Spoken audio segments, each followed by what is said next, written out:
ராமராமா, திங்கட்கிழமை 22ஆம் தேதி, பராபவ வருஷம் ஆனி மாதம் 8ஆம் தேதி, அஷ்டமி திதி, உத்தர நட்சத்திரம் மதியம் 3 மணி 41 நிமிஷம் வரை, பின்பு ஹஸ்த நட்சத்திரம், யதீபாத யோக, பத்ராகரணம், ராகு காலம் கார்த்தால 7:30 மணியிலிருந்து 9 மணி வரை, யமகண்டகா கார்த்தால 10:30 12 வரை.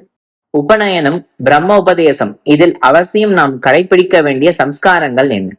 உபநயனம், பிரம்மோபதேசம் அப்படிங்கிற ஒரு சம்ஸ்காரம் ரொம்ப முக்கியமான சம்ஸ்காரம். பூனக்கல்யாணம் அப்படின்னு சொல்கிறது. இது எதுக்காக பண்ணுறோம் அப்படின்னா, உயர்வான ஒரு வித்யை, வேத வித்யை. அந்த வித்யையை கற்றுக்கிறதுக்கு ஒரு யோக்கியனான பையனை, சிஷ்யனை குருவினிடத்தில் அழைத்து செல்லக்கூடியதான ஒரு சடங்கு தான் இந்த உபநயனம் அப்படிங்கிற சடங்கு. இப்போ அந்த சிஷ்யனுக்கு மந்திரோபதேசம் பண்ணி வேதங்களை சொல்லி கொடுக்கறதுக்கு குரு தன்னிடத்துல அழைச்சிக்கிறார்.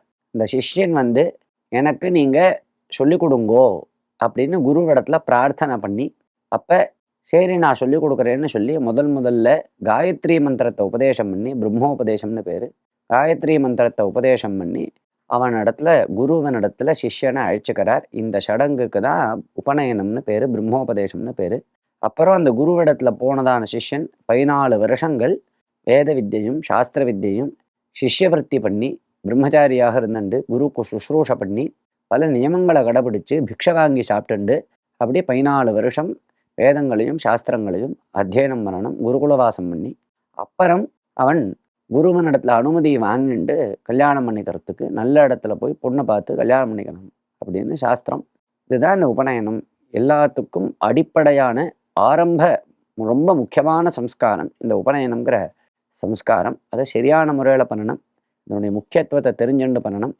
பூணல் போடுறது அப்படிங்கிறது அதுக்கு ஒரு அங்கம், அவ்வளவுதான். உபநயனம் அப்படிங்கிறதுல பூணல் போடுறதுன்னு இன்னும் ஒன்று உண்டு, ஆனால் அது முக்கியம் இல்லை. பிரம்மோபதேசம் தான் ரொம்ப முக்கியம். காயத்ரி உபதேசம் என்றாலே அது ரொம்ப முக்கியம். அதற்கு முன்னாடி அதுக்கு அங்கமாக இந்த பூனை போடுறது அப்படிங்கிறது, யக்னோபவீத தாரணம் அப்படிங்கிற சம்ஸ்காரம் இப்படி இருக்கு. அப்போ அந்த யாரு காயத்ரி உபதேசம் பண்ணுறாளோ, அவள் அப்பா பண்ணுறா அப்படின்னா அவர்கள் அதை உபதேசம் பண்ணுறதுக்கு தகுதியானவர்களாக இருக்கணும். அவள் டெய்லி சந்தியாவந்தனம் பண்ணுறவாளாக இருக்கணும். நிறைய காயத்ரியை ஜபித்து அவள் முதல்ல சக்தியை ஏற்றிக்கணும். ஒரு வேலை கூட சந்தியாவந்தனமே பண்ணுறதில்ல, தான் பிள்ளைக்கு தானே பூனை போட்டு வச்சு தானே உபதேசம் பண்ணான்னா அவனுக்கு எப்படி அந்த வீரியம் வரும்? இவன் நிறைய அந்த மந்திரத்தை ஜபிக்கக்கூடியவனாக இருக்கணும். இல்லைன்னா அந்த உபநயனம் ஆகிறதுக்கு முன்னாடியாவது நிறைய அந்த ஜபத்தை ஜபிக்கணும்.